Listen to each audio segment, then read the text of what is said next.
All right.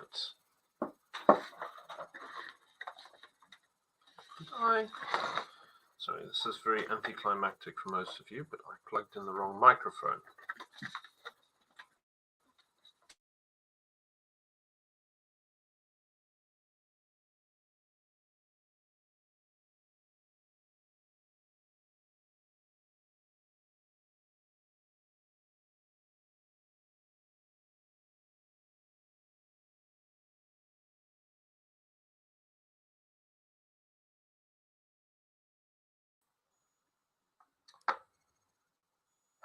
Okay, are we back? Please tell me the sound's working, because I'm going to lose my mind if it isn't. Audio default, no. There we go. That should do it. Sound is now working. All of my boomerish qualities have now been dealt with. Excellent.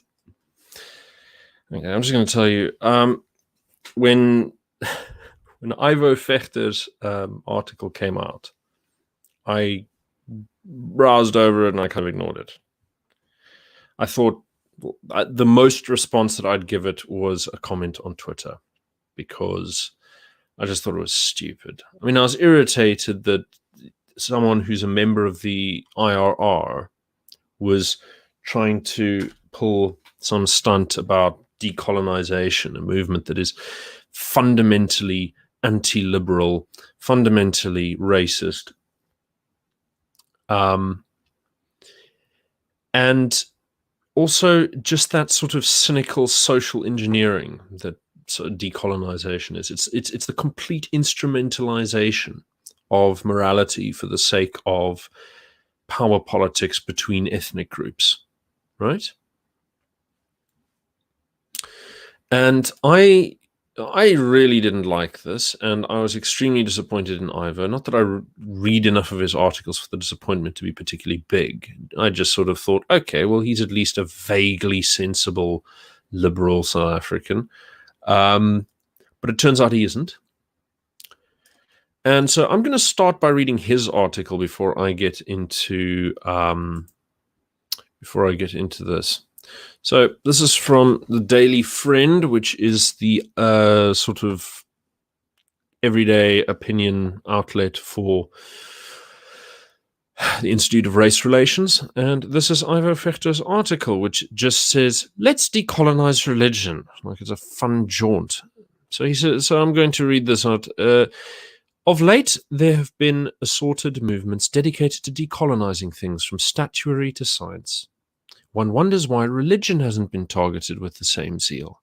So, of course, my response to this article on Twitter when I first saw it is, he's saying, well, you've destroyed everything else. Why don't you also just destroy the foundation, the remaining foundations of our moral culture? Anyway. Jesus kills, said a COVID-19 response doctor who shall remain nameless. In late May, while much of the rest of society was still at a standstill because of draconian and misguided lockdown rules, it was announced that places of worship would be permitted to reopen from the 1st of June, subject to an attendance limit of 50 people all wearing masks. Of course, that limit is entirely arbitrary. A church that seats thousands could easily accommodate far more people safely. The small churches with inadequate ventilation would become COVID-19 super spreaders, which they did in South Africa and around the world. In early reopening of places of worship and the declaration that church leaders should be legally recognized as providers of essential services underscored how religious South Africa really is.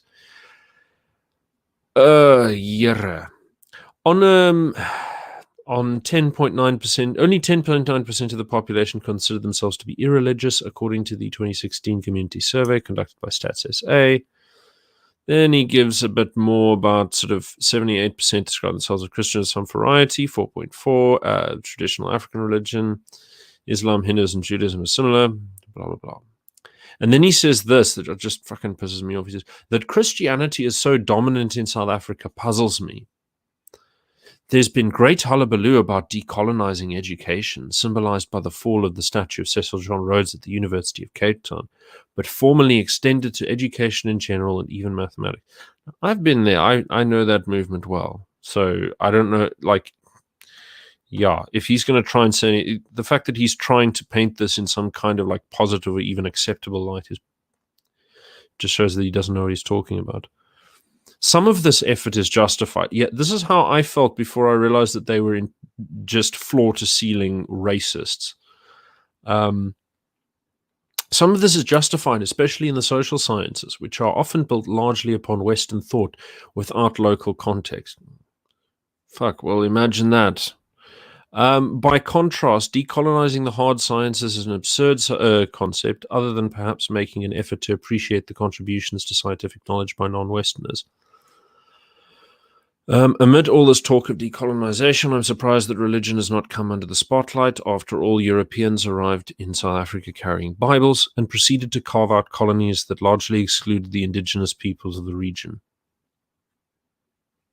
Yep. Depends. I mean, look, the Cape obviously is more complicated. The rest of South Africa, less so. And then he brings up something called the Hamitic hypothesis, which it was forwarded by a former prime minister of the Netherlands called Adrian Kuipers, who was also a theologian, and he became the most influential theologian for the South African Dutch Reformed Church at the end of the 19th, turn of the 20th century. And Ivo explains, I attended a whites-only school during apartheid. We were told that we were God's chosen children. Why exactly, when that claim used to be reserved for the Israelites, we never asked. It was explained that the subservience of black people to white people was the natural order of things, and in any case decreed by God. So Noah had 3 sons, Shem, Ham, and Japheth. After the great flood, these 3 would, according to the myth, repopulate the world. Shem's line included the Israelites, Assyrians, Chaldeans, Elamites, Arameans, Moabites, Ammonites, and Edomites. Japheth's progeny included the Persians, Romans, Scythians, and Macedonians. And Ham's line produced the Canaanites, the Babylonians, the Phoenicians, the Cushites, and the Egyptians. This, we were told, amounted to the fact that Jews were sons of Shem, whites were sons of Japheth, and Africans were sons of Ham. Oh, and then he says, I mean, you're not going to... Sorry about the gendered nouns. The Bible doesn't care much for women. Now Ham once came upon his father lying naked in a drunken stupor. Instead of apologizing for being an offensive drunk, Noah was embarrassed that Ham had seen his 600-year-old unmentionables and proceeded to take it out on Ham's son Canaan. Cursed be Canaan, the lowest of the slaves will be to his he will be to his brothers. Praise be to the Lord, God of Shem. May Canaan be the slave of Shem, and so on and so forth. So then he says, okay, so this was used in, then he says, in 2001, addressing the 21st Africa-France Summit, then President of France, Jacques Chirac, said this, in the name of religion, we destroyed African culture. Well, I mean, of course, he's going to say that France is, a secular, illuminist nation. Of course, they're going to say Christianity's bunkum. On the eve of receiving the Nobel Prize in 1984, Archbishop Desmond Tutu told a gathering in New York, when the missionaries came to Africa, they had the Bible and we had the land. They said, let us pray. We closed our eyes. When we opened them, we had the Bible and they had the land. He's actually quoting Jomo Kenyatta there, which Ivo seems not to know. European colonists held up the Bible as justification for subjugating the native peoples of Africa. Perversely, the very same religion promised them a way to bear all that oppression. See, now, he's just parroting this fucking... oh, yeah, and of course he goes here, in this sense, Marx and Engels were right to reject religion as the opium of the masses. Mega churches, exploitation, Shepherd Bushiri, and then he talks about rejecting religion. Religiosity is the highest in poor countries, and then of course the smart, happy, peaceful, non-corrupt nations, the enlightened people of Scandinavia, Northern Europe, and East Asia are of course non-religious because they're so enlightened. Never mind the fact that they got almost all of the institutions that allowed them to hold on to that wealth during the rise of Christianity.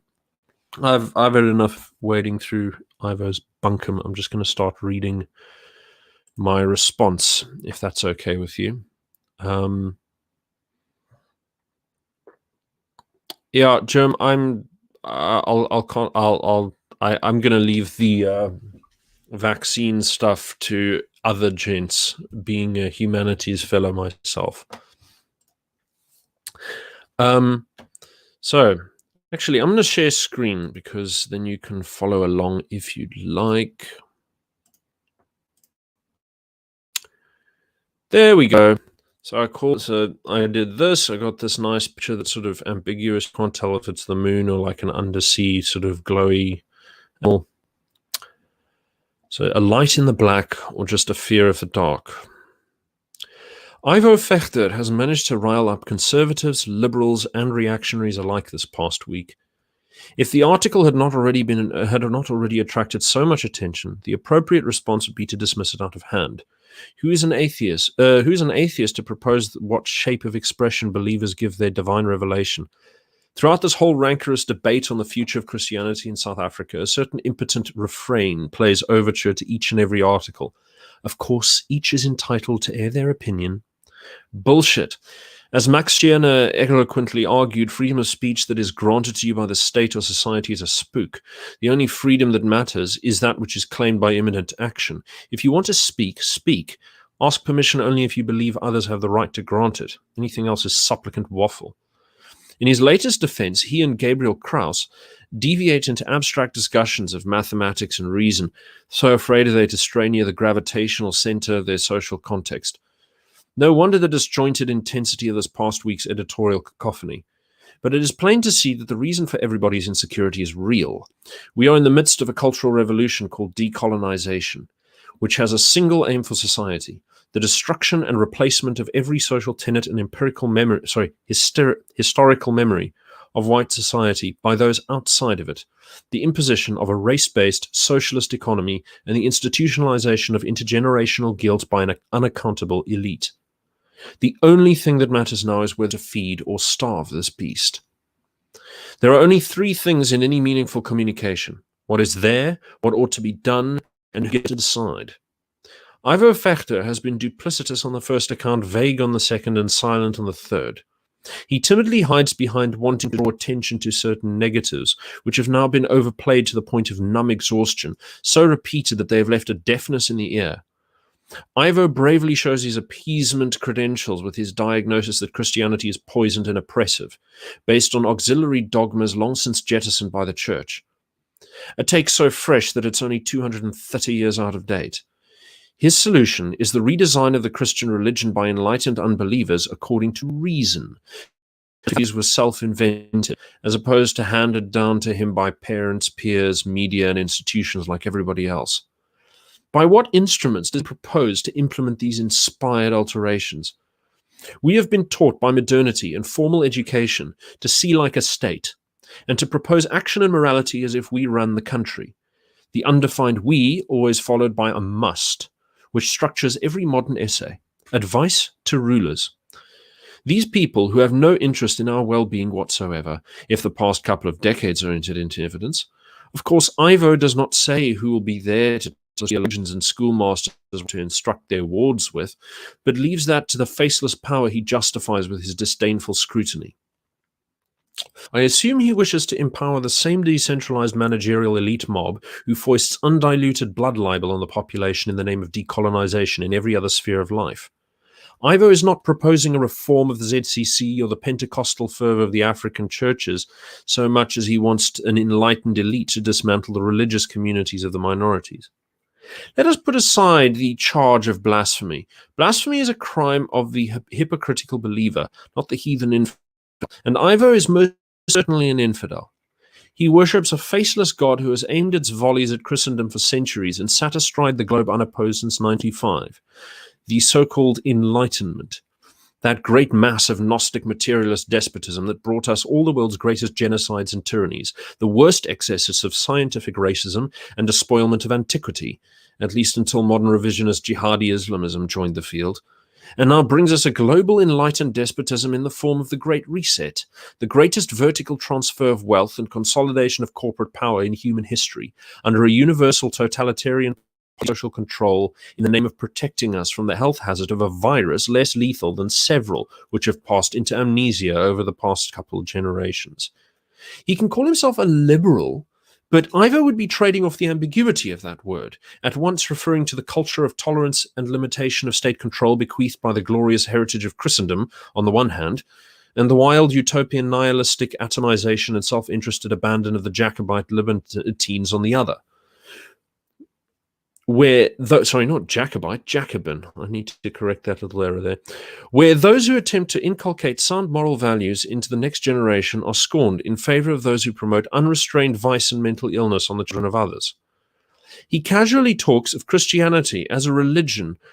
Oh, bugger, I lost my place in the line. A religion of subjugation, without the slightest mention of the poison fruits of the rationalist Illuminism he espouses. From the bloody platforms of the Jacobins to the jungles of Cambodia and the muddy mass graves of Ukraine. He is also completely ignorant of the extent of the current conversation he has waded into.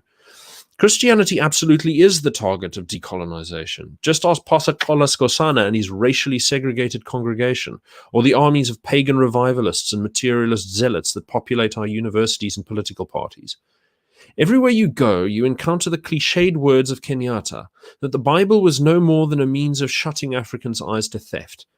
This disapprobative sanctimony is seldom held to any moral gain, and is more often little more than an indulgent articulation of resentment fueled by an archaeology of outrage. I was a supporter of Rhodes Must Fall, albeit briefly. I was once a communist. I believed decolonization had merit. But when not a single one of my fellow students, nor my lecturers, nor the journalists covering the protests, stood up to denounce the open, flagrant, and unambiguous use of genocidal rhetoric by the student revolutionaries and their professional champions, I realized the pretense of reasonableness and good intent was nothing more than a veil, the fainting cloak of a daggered matador to entice and cut down the last of the great white bulls. And what a flurry of actionless and impotent words we have seen from the South African minority elite. Each and every response to Ivo has been a fearful and anxious whine, a whimper of insult or offense. Maybe a plaintive note about the fallacies of white guilt and majoritarian hegemony if we're lucky. But Ivo is really just a drop in the bucket as far as cultural appeasement of the March of Progress goes. But it is all the more intolerable for the sheer stupidity it emboldens in the face of an obvious existentially threatening enemy. Never mind Ivo, I attack his putative critics, my foolish past self included.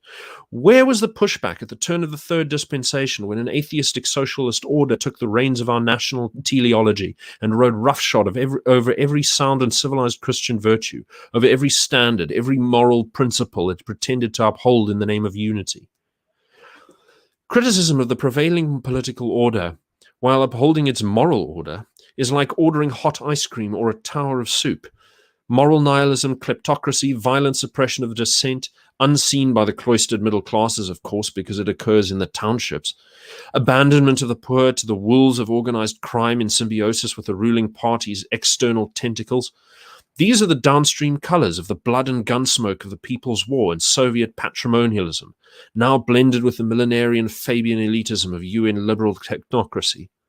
For the past generation, we have witnessed a dramatic and mendacious transformation of our education system by a violent, criminal, and homicidal political movement, which has waited for a moment of total institutional saturation to enact what it calls the second phase of the national democratic revolution. The removal from ordinary citizens the most basic rights required to secure a future for their children, property, and the security of law. Minorities are not considered any more than tolerated guests, and genocidal rhetoric is tolerated, if not encouraged, everywhere, up to and including the highest pinnacles of the Ivory Tower and Luthuli House. The EFF threatens civilians and trumpets support for murderers with impunity, with no criticism. While the supplicant intelligentsia have drawn inelegant comparisons of wealth across the racial boundaries using outdated statistics, only a liar or an idiot could claim that what is being offered by this violent racist kleptocracy to the black poor is a fraction as good as that which economic freedom and moral government could. The party and the intelligentsia have heaped an uninterrupted avalanche of shame upon minorities and upon religion, characterizing us without nuance by our worst examples, tolerating no defense for any reason, no matter how the rhetorical excesses or afactualities have drawn it. The doctrines which rightly melted under this criticism are now the fringest of the fringe, denounced by every element of the church hierarchy and Christian community. Hamitic hypothesis: I give not an aggravated pelvic thrust for dead dogma. I care for the living who must live under the weight of the beast Ivo is feeding. Decolonization. We sweat and fret over dusty archaisms while chthonic blood warriors alive today trumpet the fanfare for the eradication of minorities to the smiling encouragement of our ruling classes. UNESCO-compliant mores of sex positivity, the suppression of monogamous mores and sexual propriety, an explosion of wild hedonism and libertine excess which saturates the land in the stench of decay, lax treatment of crime, a materialist argument in defense of every moral failure, which can of course only be solved by material redistribution. 60% of all people in South Africa have engaged in what is called transactional relationships, an academic euphemism for prostitution. 60% of the children of our nation do not know who their father is. All that would have been necessary to curb the Holocaust of AIDS would be the enforcement of certain virtues shared by all people of the book, whether Jewish, Christian, or Muslim. Education teaches hatred of the past and hatred of moral restraint, but nothing else, and that at about the highest per capita cost in the developing world. We fear to advocate for moral solutions because we are told it would be tyrannical, an imposition and a restriction of our freedoms. But what freedoms are these? To engage in empty and nihilistic hedonic indulgences? This solipsistic life of onanism and wire-headed atomization so celebrated by the liberal elite is not freedom nor enlightenment. And now that we've been given up every single right liberalism promised us in the name of risk management for a virus which has barely surpassed the number of flu deaths of the previous year, never mind tuberculosis, AIDS, or regular homicide, any objection to Christian dogma on the basis of liberty is an insulting farce of an argument. Just as unconvincing is Hermann Pretorius's argument that liberalism will protect Christianity. Liberty is no more than the ability to act in accordance with one's values unmolested. And today, the people most at liberty in South Africa are those who are evil, those who are venal, and those who are cowardly. As it ever was in this accursed colonial chimera of nations, I suppose, nobody learned anything from apartheid. They produced a detailed description of the culture that ran the system and demanded every one of its features be inverted. A project in rhythmic lockstep with the rest of the advance of progressive Western consensus. That drugs are cool, the past is lame and stupid, white people suck, property is theft, monogamy is for repressed perma-virgins, and hard work is for losers. Of course, black people never hear criticism of the state of their culture. Not ever. Not once, unless it is in the form of an attack on a Western pollution of it. And to hell with this silence. Africa may once have had a delicate balance of sexual mores, of course with its dark side, like all matters in this fallen world, that was soundly traded for Christianity just as our ancestors did under the yoke of the Roman Empire, and as much of Africa still does in the millions today of their own volition.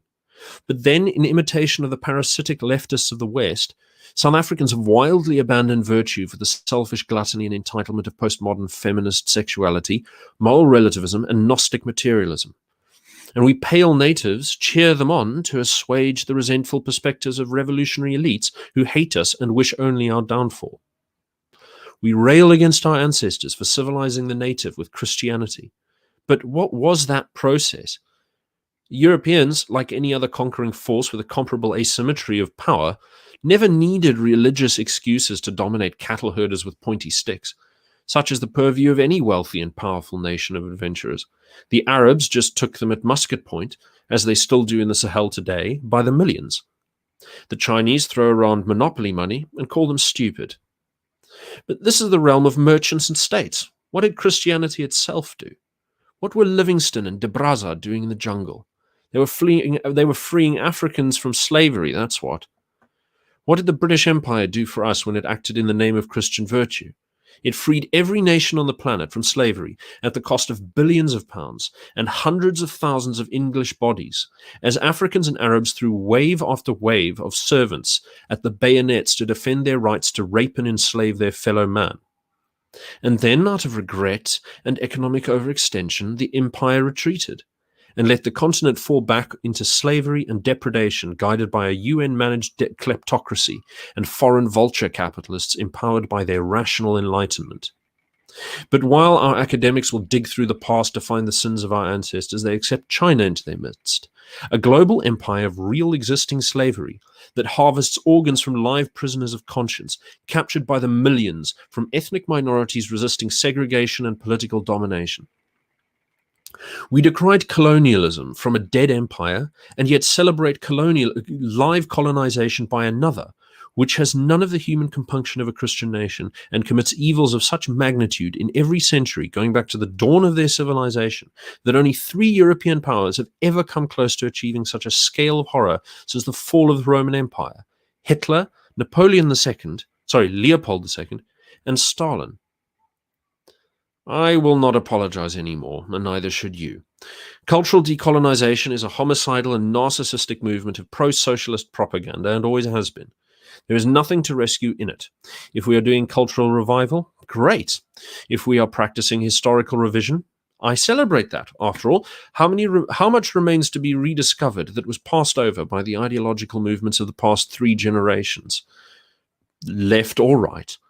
But the decolonization movement has only one aim: the suppression of any narrative of history, any fact, any social value, which might portray the descendant of any European settler in any positive light, except to celebrate their hatred of their own kind. There are no exceptions to this, and anyone offering a defense of this movement is at best a useful idiot or a cowardly moral windsock. And right now we are staring down the barrel of a gun, offering our menacing adversary ameliorative instruction on how to more delicately destroy the fabric of our society, in the hopes that the lapdogs of the elite classes will be passed over by the red angels of death in their feast of destruction and justice. That is, collective punishment for the crimes of the dead enacted in effigy upon the living. And all we hear is how we need to fix ourselves, in the hopes that we may yet earn reprieve from the red-hot hatred bearing down on us from all sides. As a young white girl, in fact several, told me once, maybe we deserve it. No, we don't. Every response to Ivo has been a hand-wringing effort of sweaty concern over the future of our religion, our God-given truths, a pleading for the right to do as we know we ought to. Always a defense, not on behalf of Christ and his holy word, not for the families and the future of minorities, white and brown, but on behalf of some intangible and, as far as I can see, dead climate of tolerance, in whose transformation others might suffer collateral damage if Ivo's Jacobin anti-Christianity were to be realized. I defend virtue now for its own sake. What good religion is Ivo proposing? More of the same libertine nihilism and starry-eyed elitism that has guided us into this pit of poison snakes with a guilt-ridden decolonization instincts of hand-wringing progressives, withhold criticism of African male feelings of entitlement to sex and the commodification of women, universal silence on the historical practice of slavery and oppression by African societies that in many cases can make white colonial practices pale into piddling insignificance, gender-based violence, who's chopping up and burning women who's chopping up and burning women who refuse to have sex with them? Church-going Afrikaners, or deracinated, atheistic, urban black youths divested of tradition and spiritual guidance by enlightened modernity? To hell with reform and to hell with moderation. We'll live our lives as we see fit, by the God-given virtues we know to be true, regardless of what any creature says, and we shall pass these virtues onto our children in flagrant rejection of the flatulent and obese order of corruption that pretends to authority today. If Ivo or any other liberal offers a single word of compromise in the face of the national democratic revolution, they will have to wait upon God for redemption. I fear no accusation of cancel culture. I fear no accusation of authoritarianism. Authority is good. Without authority, there is mere power. And Ivo is bending to a raw and festering body politic that demands a space of moral relativism to exercise its unscrupulous might. Authority is power for the sake of virtue, and virtue comes not from abstract reason, which can do no more than describe or criticize. It comes from tradition and revelation. It comes from the ineffable pool of holy energies which throw through the faithful and will to do good. So let religion be organized, or let it be disorganized, but let it be strong, and let it be intolerant of conniving interventions in the name of fashion. Pick your gods carefully, because whether by the sword or by sickness, you will be dying for them. And when that moment comes to Ivo and others like him, he may find they have died, not for the light of reason, but for the lure of a grinning anglerfish. So,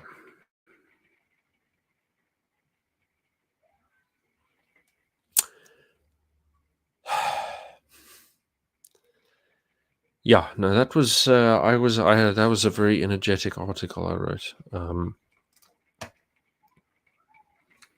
So let's see what everyone's been saying during all of this. Sounds good. I can hear you. Sounds better. Sounds good. You look tired. Yeah, I guess. Hey everyone, and Rob, says Ashley. Nias the Yeti. Hey Marubane, would you have a conversation with Don the Pleb again? It was very insightful into the politics of Africa. I would love to have a conversation with Don again. His organizee person who does the, I don't know who that is. I forget their name, but he has an organizer person who books people. So, I mean, like I can talk to Don and see if pass the message on. Dagbreker, hey Rob, I got a similar irritation when I read that. Good on Arends for calling out the progressiveness. Yeah. God Allah, Rob is fuming. Yeah, pick that one up. When I was in Cape Town, it's amusing. Yeah, there you have it. Gendered noun says enough. What is Ivo's preferred pronoun? Yeah. Louis, Christianity is seen as the European man's religion regardless of reality. This includes the descendants of Euro people. I don't care. Does it matter? It's either true or it isn't. And as far as I'm concerned, it is true. Good thing about all of this is God doesn't give a peep about what he thinks. Goody gumdrops. This is a typical peer to force move. They try to trigger you hard and make their articles trend. Yeah, but it's like it's not. I didn't go after. I didn't actually go for his article when it was published a week ago or whatever it was, because it was sort of like, oh god, it's just like another degenerate remark, by someone who's constantly afraid of the dark. And by afraid of the dark, I mean he's afraid of Swart Gevaar. This is the reason that you get all the liberals sort of taking apologetic stances. They're afraid of black people.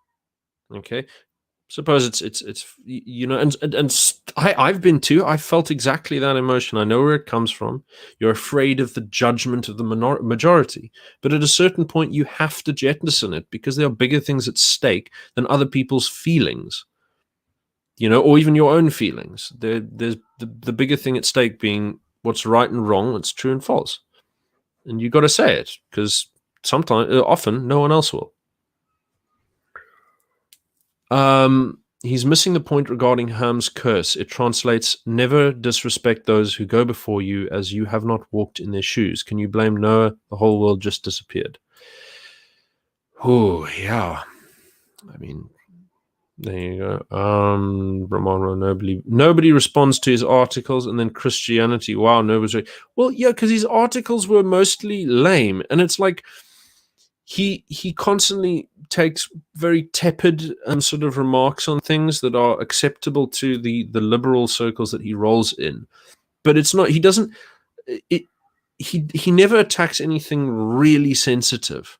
And so now he's done something which he thought was safe, because everyone now knows it's safe to attack Christianity. But at this point, I think Christians are starting to feel the vice-like squeeze of international persecution, and we're sick of it. I mean, look, the ordinary black Christian in South Africa may not feel the oppression of the state they're living under. They'll just notice that their kids are now more sort of immoral than their parents' generation were. They can't quite figure out, what are they teaching these kids at school? And so some people know that they're horrible, not necessarily horrible, depends where you are, but immoral things, for the most part, taught at school. And they make moves against them. They try. But it's difficult when you don't know what's going on. And more often than not, very little of substance is being taught at all. Most of the schools in South Africa are just not worthy of being called schools. Barely anything happens there that can be called learning. There's a lot of really horrendous level education out there. So, yep, Age of Enlightenment was genocidal. Gotcha, bud. All ages of genocidal enlightenment just allowed bigger weapons. I don't know about that. The thing is, yes, all ages have genocidal moments. But the Enlightenment offered the specific moral framework for the idea of progress and heaven on earth using human reason. Okay, and that's what's unique. And so in the name of building heaven on earth out of human powers, in the name of man, you get human rights, and out of human rights you get socialism. Out of human rights you also get the rights of nations, which gave us like the kinds of insane revolutionary nationalism that culminated in Nazi Germany, and in the Young Turks who exterminated the Armenians. All of this kind of stuff, all of the ameliorative things that we saw during the modern era, which attempted to put a check on the violence of the market and the state, have often come from Christian communities. Okay, and I'm talking about fights against racism. I'm talking about fights against slavery. And the idea that this relies on Enlightenment values is perverse. Right after the French Revolution, the French still held on to slavery in Haiti for years, for many years, until, of course, the slaves rose up and, in the name of those very self-same ideas, massacred the entire white and most of the mulatto population in Haiti. So much for your Enlightenment. Darwinism and Marxism ideology kills or killed a million. I don't know about Darwinism. I'm not sure. There's not a hell. I mean, could be. I mean, if you're looking at the Fabian socialists and their eugenic policies, yeah, I would agree with you. But of course, Darwin wasn't the first person to come up with theories of human evolution. Those have been around since the time of Democritus in the ancient world, and so they're not original. And Darwinism is challenged by other, even previous. He wasn't the first person in England to come up with that theory. He was predated by other theorists, some of whom proposed ideas that evolution isn't always perfectly gradual, but can move in leaps and bounds when there's dramatic environmental change, or mass extinctions, or so on and so forth. So, yeah. Who's the white bull? No, the thing is, who's the white bull? In that metaphor, when I was talking about the matador and the bulls, I was saying that the institutions are busy, were sort of baiting it's not a perfect metaphor. It really isn't. I could have used a better one, but they're sort of baiting on white people to come and join the movement, come and join this silly little dance, with the promise that it's sort of harmless, and then stabbing us to death. That's generally the idea, because at the end of decolonization, there's genocidal people, and they don't sit there and don't hum and haw and say, maybe decolonization has gone too far. You don't hear decolonists talking about the excesses and faults of Frantz Fanon's glorification of therapeutic murder. You don't hear them talking about the flaws in the continuation of Steve Biko's segregationist black supremacy. You don't hear them talking about the faults in the EFF's plan to eradicate the white minority in South Africa. No, they have no interest in it. They think this is perfectly acceptable and part of the end goal that they're working towards. It's just that they're ashamed to say it in public. with some exceptions, like the pastor that I mentioned, Paula Scosana, who's got ties to Black First, Land First, and fringe movements like that. No one has any problem with these people in decolonization literature or academia. No one. So the moment I see a prominent scholar who moves for decolonization stand up and says something like this, I might change my mind, but it hasn't happened. So fuck him. I fail to see how Darwinism is connected to Marxism. No, I think that's a conversation between people in the chat. Survival, actually, Darwinism and Marxism, I'd say, are very different. There's very little commensurate stuff there, but you can definitely see Fabian socialism and Darwinism having something to do with each other.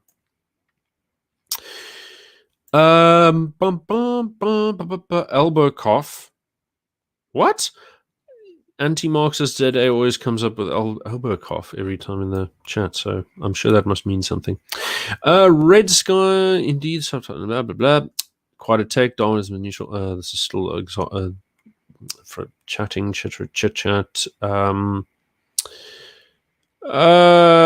hard getriggerd. Okay. Does my seed have the power to bring forth a different species? No. I don't know what that's a reference to, but no. Tower Babel has seen this time before, I guess. West Africa and Arabic Africa, do we compare as South Africa? Not sure. Depends what you want to compare. Great article he's reading. Would love to get a copy. It's in it is in the description beneath thingy. Okay, then compliments, blah blah blah. Sound words are brilliant. Here we go. D. Martin. But Robert, Ivor's article wasn't a defense of decolonization, was it? It was him questioning why the colonizers have gone after Christianity the same way. No, not true. Not true. You can read if he makes it clear in there's a new essay that he put out today where he made it clear that he was saying actually Christianity does need reform. So yeah, the thing is that he's trying to create an ambiguous space where he's not, well, I'm not suggesting the state get involved. Well, I'm not suggesting that the religious authorities have to listen to me. So you've got like that plausible deniability thing, which is bullshit. You identify who's supposed to act when you want to talk about changes and so on. So otherwise, I'm going to assume that you mean the state. I mean, I don't. Would the Roman civilization have endured without adopting the Judeo-Christian ethos into the heart of the empire? Ooh, that's a good question. Well, in a manner of speaking, it allowed the Roman state to continue for another 1,000 years, but it depends how you want to frame this. So most of Europe lived under the hegemony of the Catholic Church in Rome, who decided the legitimacy of every king, every monarch on the whole continent, right up until the Reformation. And in the east of Europe, you had, right up until the Ottomans invaded Constantinople, you had a Christian emperor that called himself the Roman Emperor, and that would be the Byzantine Kingdom. And so I think that, no, the Roman civilization may or may not have endured. I'm not so sure it would have. There certainly would have been people who claimed the title of Rome, because they were. I mean, Visigoths, Ostrogoths, these are Germanic peoples of no ties to the thing, but they claim this mantle. It's much like now in South Africa. You've got South Africa as a colonial construct, but now you have sort of black Marxists claiming this weird shell of a country and its institutions while eating away at them from the inside. So I don't know. Roman civilization only really continued by virtue of, in my opinion, the Christian Church, because that continued the study of its literature, the study of its poetry, its philosophy, its governing institutions. So yeah, I mean, I think so. As long as we agree that the French Revolution was the greatest mistake in history. I think tolerating Freemasonry was the greatest mistake in history, because without that, we wouldn't have had the French Revolution. The other thing that led to the French Revolution was, of course, the mismanagement of the American French colonies, which bankrupted the French state. But, many ingredients. French Revolution was the outcome of things that were bubbling for a good century. But it's the moment where Western esoteric tradition broke into the mainstream and became an open part of the spiritual life of the ruling classes of Europe, and introduced new philosophies which up until then were only sort of advocated as abstract reason with coverings of external signs of Christianity. Christoph, how many understand the phrase? What? Christoph said something. Okay, I'm going to go hunting for that all the way back there. D-Modern. Also, did you read Gabriel Krauss's rebuttal? Is there anything that you disagreed with it in? No, I just thought there's nothing major I disagree with Gabriel Krauss's thing for. Like, it's just I just thought it was tepid. What I really want to say, the way that I want to sort of frame what this article that I've just written is trying to say, it's trying to say, look, if someone says your religion needs to change, then you say, no. That's it. The thing is, look, let me give you another context for this. Let's say you're a European and you're dealing with Muslims, right? And you have a friction between you and your and their culture. Reaching in and telling them how their doctrine is supposed to work, that's not going to fly, because you're a heathen intervening in the word of God as they see it, right? So there's something extremely nasty and there's something extremely dangerous in doing that, and extremely insulting. The best thing to do is to say, look, we live in this country, we live this way, you will live this way or you leave. You impose rules. They can believe what they want to believe. They can do what they want to do within the liberties that you provide to them, based on the moral order on which you base your community on. You can do that. And they have a right, in fact, they have a moral duty to resist your moral order.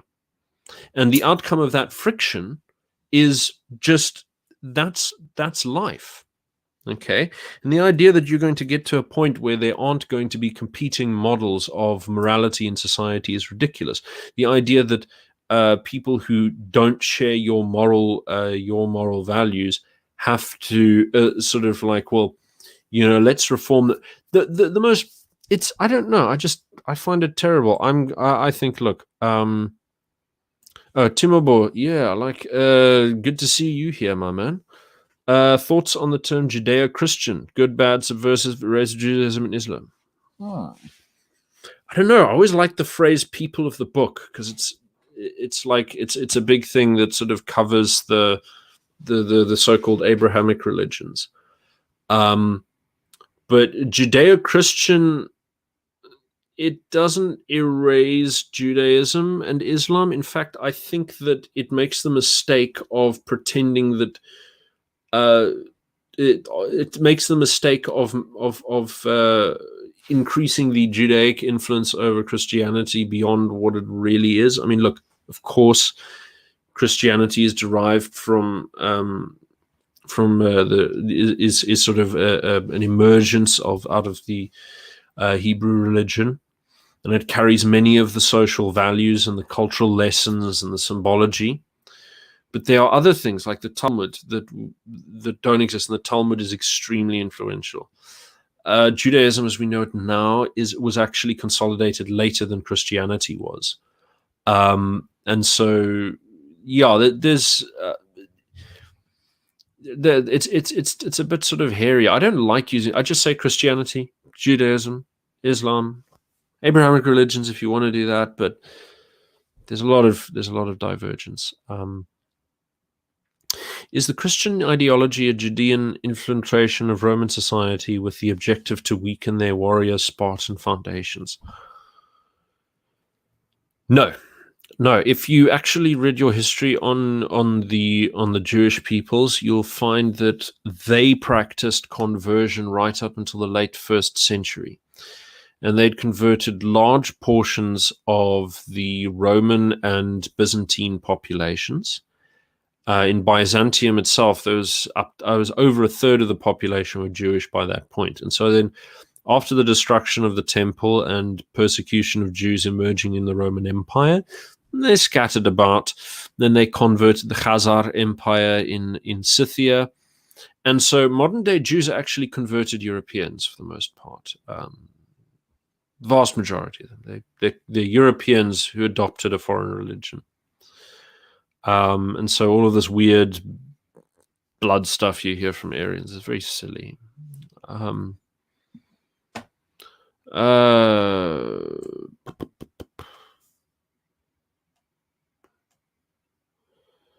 Just a conversation.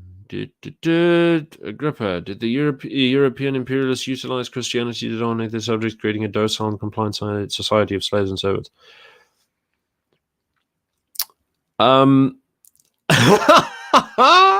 Dude, I mean, come on. The Romans literally had millions of slaves. They had plenty of serfs. They had plenty of class divisions and supplication of the lower orders. Every political system in history has that. Whether Christianity resulted in more subservience, I'm not so sure you can really make that argument. The longer Christendom reigned, the less violent society became. That's for sure. You created people who are more civilized and treated each other with much more respect. And the downward trend has been interrupted by revolutions, but it has been completely linearly. It's been quite reversed since the end of the Second World War, and I think this is very interesting. But that's from Manuel Eisner's 2003 paper on long-term trends in historical violence in Europe, which is one of the most remarkable historical papers out there. And I invite everyone to Google that, Manuel Eisner. Historical trends in violence. 2003, the paper's from. Anyway. Timur said, hey, on the question of evolution, thoughts on different views of evolution, such as structuralism or neo-Darwinism? I honestly think that I don't know nearly enough to get into the hoary little differences between them.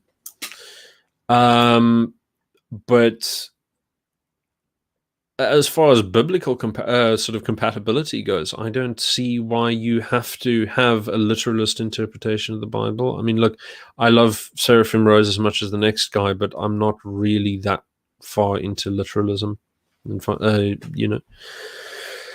Sort of takes a lot of the sort of lessons out of the Bible, by sort of winnowing them down to sort of elemental simplicities and prosaic descriptions, just so stories and things.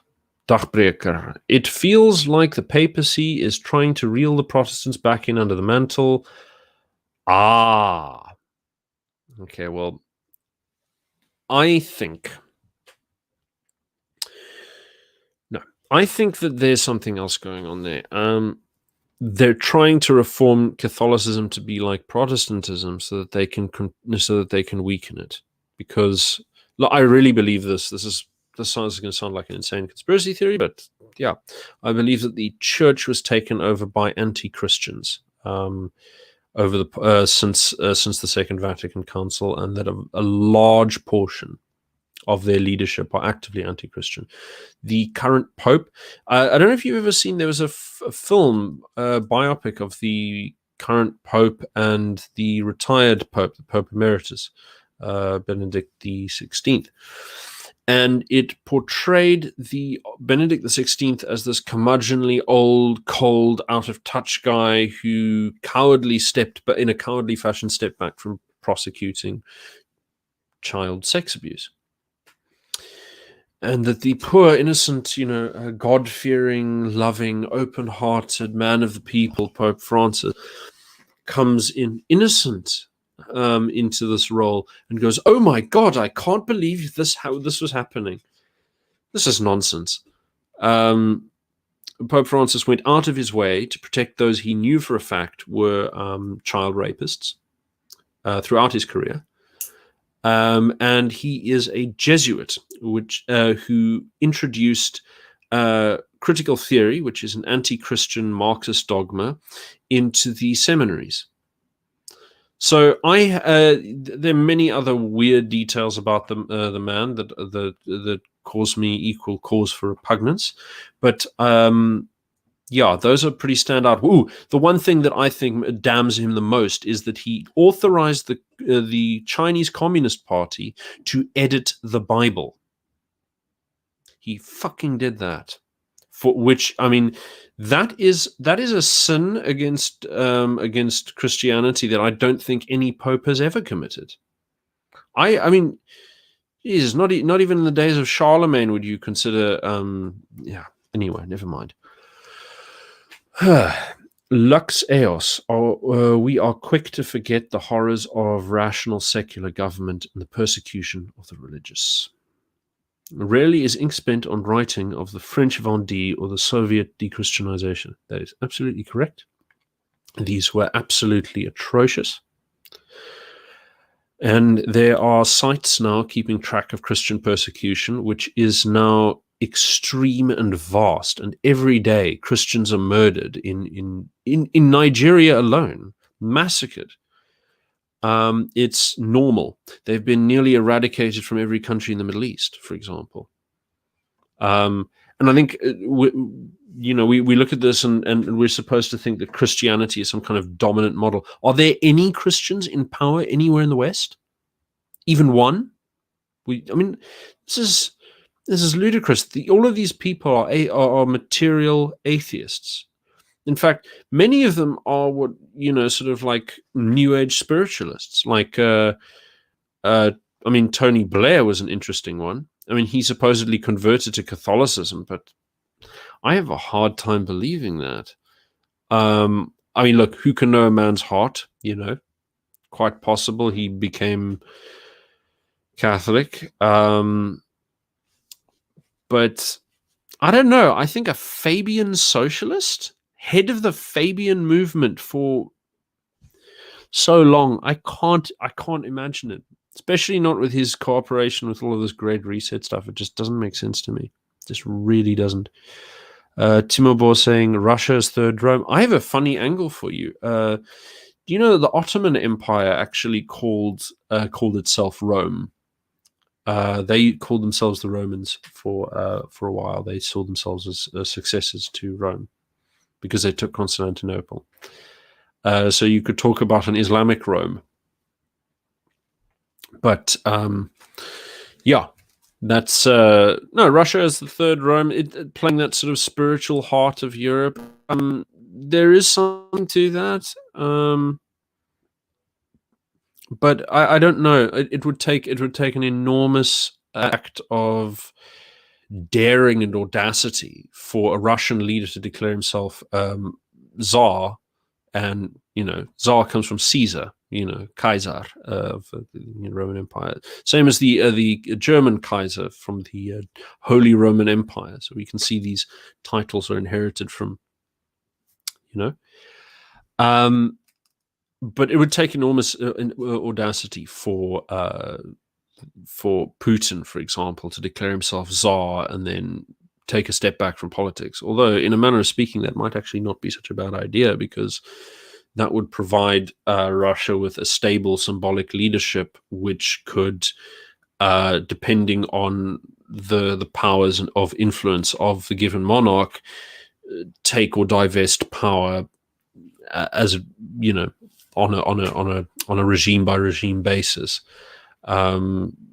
I think that might actually produce that sort of like strong but constitutional monarchy would actually produce a bit more stability for Russia than the sort of republican despotism they have at the moment, which, while better than many alternatives, is not ideal, because I can imagine once Putin goes, things are going to get very rough for Russia, because he's consolidated power considerably, and he needs to find some way of leaving smooth succession, or he's going to have to die in office and just let everything grind to a halt like Zimbabwe is now, you know.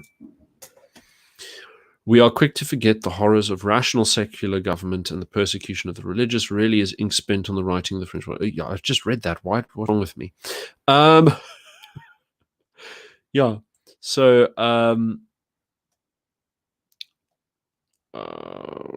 boy, I'm moving.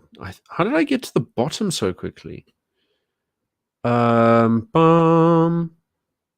There we go. Okay, back at the point. Losing my place here.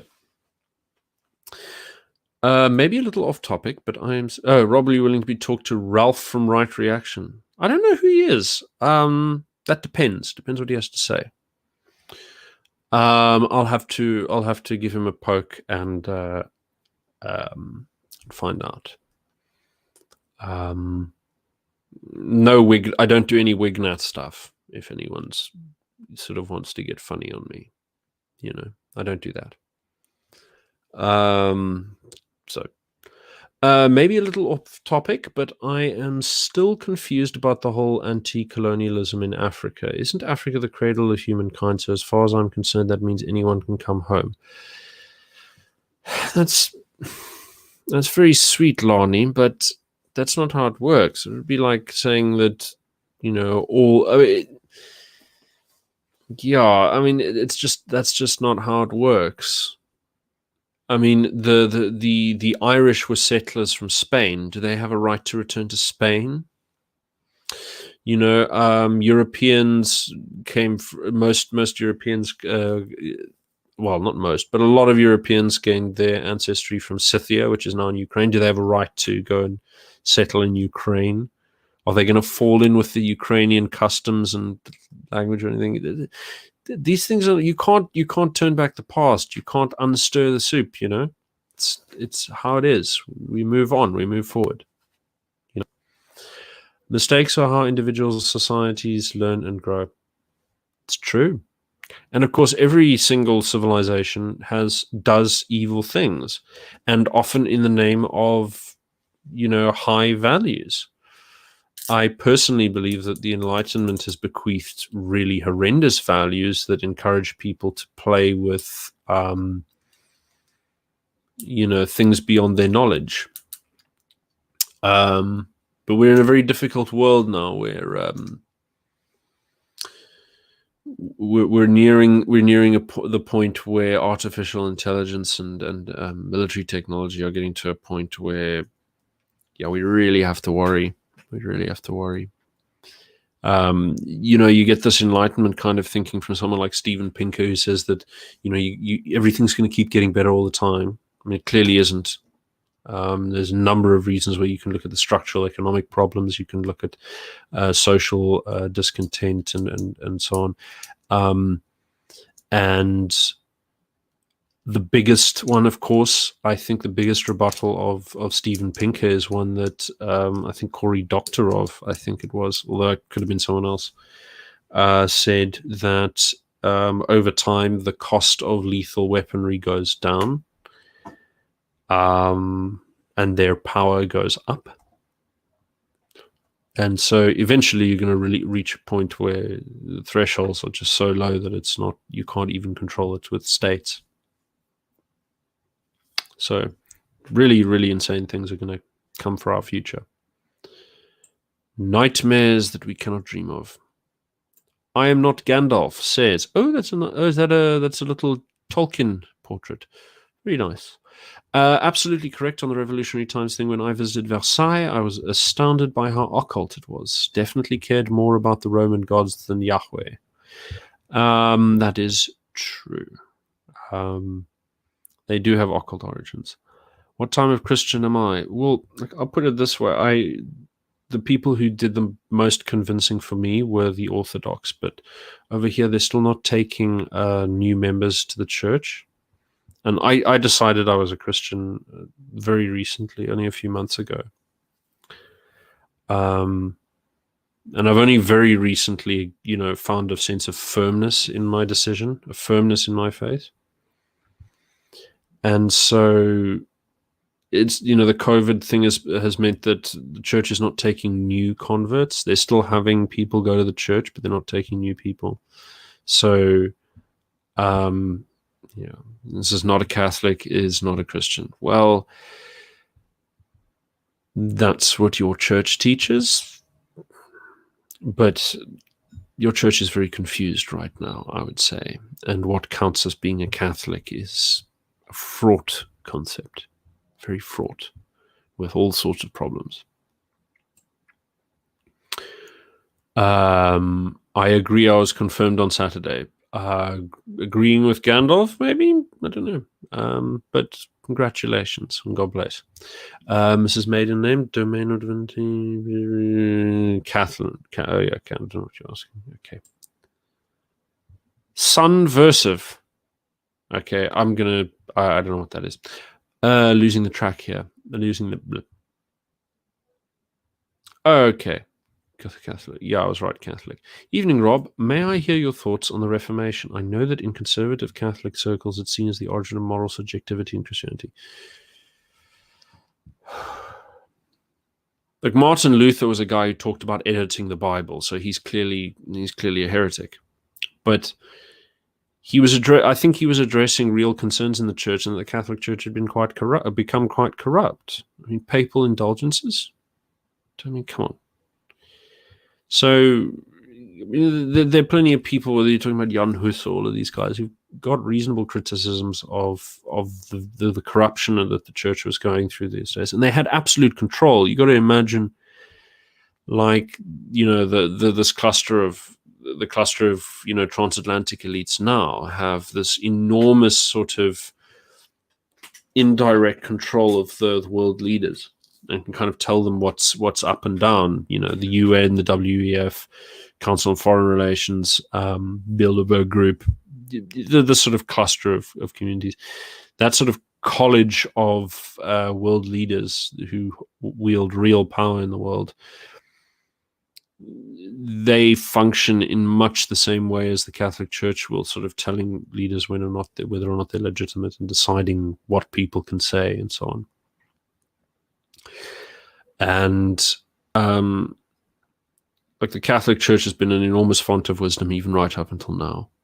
A great source of support for people in need, a great source of moral guidance, but it's also become very corrupt. The worst church, probably the Anglicans. They're close to the most morally bankrupt right now. But they still do some good research on the persecution of Christians, which is, I think, good. Although they usually need the government to tell them to do it, which I think is ridiculous.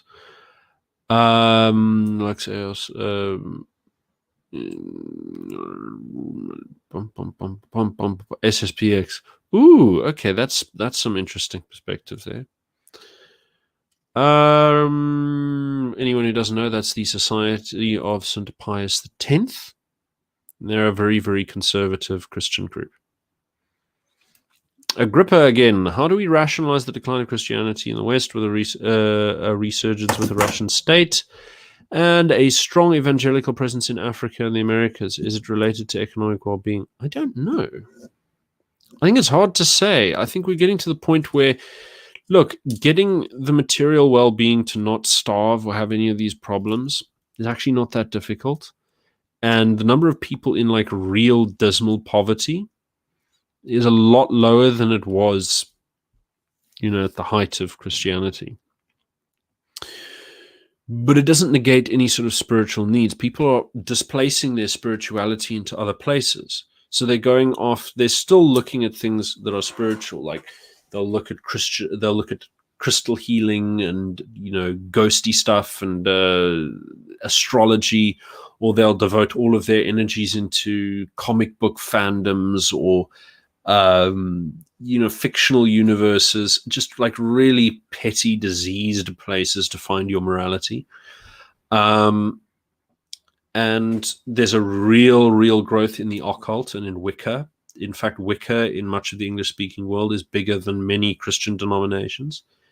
And if you listen to the research by Chris Partridge on this, he'll tell you that a great deal of the young women who joined Wicca got there through pop culture. So they get introduced to it through things like, I shit you not, Buffy the Vampire Slayer, Harry Potter, things like this.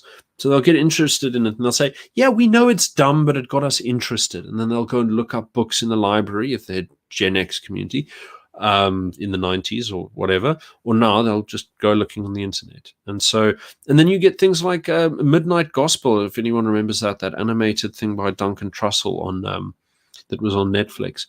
An open advertisement for occultism and New Age spirituality that relegates Christ to a mere symbolic figure amongst a pantheon of spiritual gurus. And it's not that it doesn't have its sort of extremely tender human moments that I think that people should not dismiss, but these are not playthings. And I mean, they have transformative effects. And this sort of thing that a lot of the New Age stuff was presaged by changes in the 19th century, and you can see that much of the early influences on the formation of the United Nations were vitalists like Jan Smuts, or occultists like Alice Bailey or Helena Blavatsky. Many of their followers, like Richard Muller, a Belgian guy, gets into high places in the United Nations. There's an institution called the United Religions Initiative at the United Nations, which aims to bring together and build agreement in dogma between religions worldwide. And this sort of one world religion shit is very, very Book of Revelation stuff. And I mean, it doesn't mean that this is the end times, but it certainly does have that sort of emotional tenor to it, I'll have to admit. And it has a lot in common with sort of things that you'll find in Rosicrucianism, Martinism, and Freemasonry, which generally see one God, which have that can be interpreted or worshipped through many different faces. So yeah. Chinese civilization reached heights of evolution and peace with heights of evolution and peace. I would be careful with that second, but every couple of generations, every sort of 3 generations or so, the Chinese basically explode into orgies of violence. So they'll have a dynasty that lasts for a bit, and then it'll just completely fall into the most catastrophic violence you can imagine, where millions and millions of people die. Not just like Mao's revolution, which we can all say, oh, that's degenerate and extreme. It happens over and over again, and the kind of things that they get up to, like right now, all of this sort of torture and organ removal and the destruction of some of the most beautiful cultures that I've like in Tibet. I mean, as much as I might think that Christianity is right and would hope that others adopt it, I don't want them to abandon all of their cultural practices or all of their poetry or anything like that. We still go back to the pagans. They're still human beings. They still had souls and did things and said things that have value. Beauty is beauty. To be honest, I think atheists who claim to not want to live in predominantly Christian societies in the 21st century are blatantly lying. Well, here's the interesting thing. I mean, if you talk about Tom Holland. Now, Tom Holland is one of the great popular historians of the day. And by popular historian, I mean someone who writes history for popular consumption. I mean, he's probably he's one of the best popular historians around. And he did he did a book recently called Dominion, which I haven't read yet, but I've been hearing good things. And basically his thesis there, which, I mean, it's not new, but it's interesting because he's someone who's very much of the Enlightenment, and he got criticism after he did his last book on the origins of Islam, which sort of slightly deconstructed Islam and its divinity a little bit, and pointed out how Islam has shaky foundations and so on. But he got addressed by a Muslim who said, yeah, but you don't look at your own beliefs. And so he said, wow, okay, so where do I get my values from? I got it from the Enlightenment. So then he looks and he says, well, all the things he really likes about society are actually from Christianity and are from a heritage that are much older than the Enlightenment. And so the Dominion is this long story of Christian civilization that he packaged for a popular audience, although Dermot McCulloch also wrote a fantastic book. If you're willing to slog through the 1,000 pages, you can read that, and that covers the whole history of Christianity pretty neatly. Even touches on the Hermetic hypothesis, if that's what you're interested in, but it's right near the end, so where do you see the insurgence of Russian Orthodox evangelical in South Africa? There's not a lot of evangelism from the Orthodox. I think that they're far more secure in their ability to draw people in, and they also they sort of keep you as an initiate for a long time before you get confirmed and baptized. So they try and make sure that you're serious about it, and that you learn all of the sort of practices and so on and so forth. So they don't just like let you in and then have at it, like the Protestants. The Protestants try to conform the church to look like the outside world and make people feel comfortable, and the Orthodox say, well, no, we're already the best thing that there is, and if people want in, they got to conform with it because this is the way, this is the truth. And it's that sort of solid foundation that they have, where they're just sort of it's a very sort of secure position, which even the Catholic Church doesn't really have, because of, you can look at how many reforms they go through. Western Christianity is very unstable. All Bibles are edited. No. No, it's a very different. That's a completely different. Well, actually, well, it's a matter of dispute, because there are some modern translations where the translators really get in there and screw around with things. But the Bible, it is the most well-sourced ancient text there is. There, hundreds and hundreds of copies of these things. And so we have a fairly good picture of these things going back to the dawn of time. And if you look, if you're a big atheist, you probably came across someone like Bart Ehrman, who talks about certain things. But there's plenty of rebuttals to him from people like N.T. Wright or others. So, I'm fairly confident that as far as holy texts go, I'd rather lean on the Bible than say the Zoroastrian text, the Asnas. That one's still impressive, but in how well preserved they were up to a point. But they lost like a third or 2/3 of their scriptures over 1,000 years ago. It was really, really incredible. You can imagine a destruction like that to a civilization. It's extraordinary. The part that was edited was the prostitute was to be stoned to death, and Jesus told the people to leave and ended up stoning the prostitute himself. Yeah, I can't remember exactly that. It didn't. My memory is inconsistent with that, but I can't remember clearly enough to say what it was. But yeah, no, it's basically the thing of they tried to make it so that the way I understood it is that the reform is specifically so that Christ is not a merciful.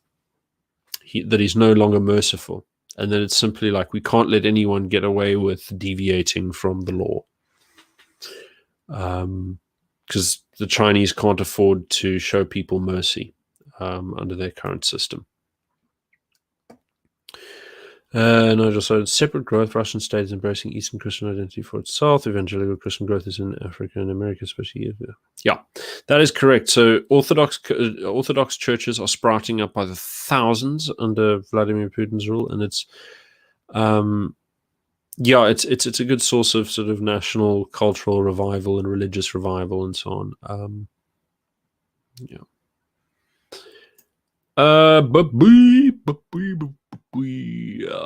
Bible is a compiled set of texts in keeping with the tradition of St. Paul's Church. Edits is crappy Protestant propaganda. Yes and no. The way I'd say it has been preserved for the most part. There's some modern translations which play fast and loose, as I said. And as I said, Martin Luther tried to get the Bible edited. He didn't succeed. It's not quite what I said. But my edits, crappy Protestant propaganda. I mean, a lot of the books that were excluded were the Gnostic Gospels. And so you get a lot of these weird sort of anti-Christian types who'll come and say, oh, yeah, but what about these? Well, the difference between the Gnostic Gospels and the others is that there's an extremely stark disagreement. If anything, the Gnostic Gospels present an anti-Christianity, like a negative inversion of Christianity. They hold up the true disciple of Christ to be Judas, and that the other Protestants are actually worshipping a false god who's the demiurge, right? And so he created this world that we're trapped in, like the Matrix, and we have to free ourselves. And so Christ showed us a way to free ourselves from the world, and then there are 3 different stages of rising to enlightenment, like the 3 stages in the Freemason temple, right?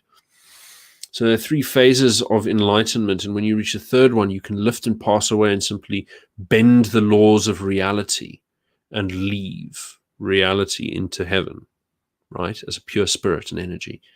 So you can see this in the Matrix. So the Matrix is sort of Gnosticism with modern technology, and the understanding of reality that the Matrix gives bears an extremely strong relationship to modern ideologies. The stuff that you hear with like red pills, you got to think of it that way. There is a big similarity. The Christian formula for this would not be would be that there's a deceiver sort of out there in the world. It's not rather than the deception being the world itself. And so I try to steer clear of the red pill as a metaphor, because I don't think it helps I think it's a poor metaphor for framing your mind and wrapping it around the nature of the world. And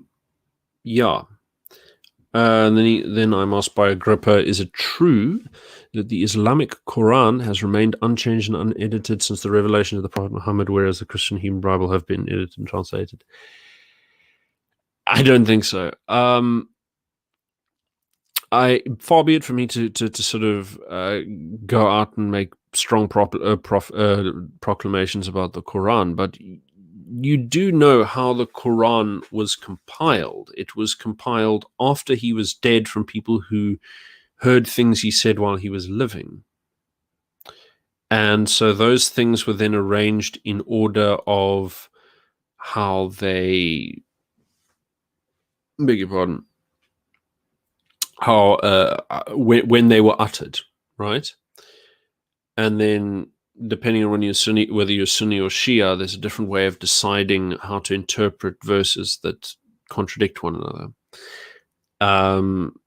So there's all kinds of problems with that. And then on top of that, you've got the Hadith, most of which contains stuff that's actually quotes, sort of old bits of wisdom that are passed down from pagan tradition or ancient philosophers, like even Greek philosophers, and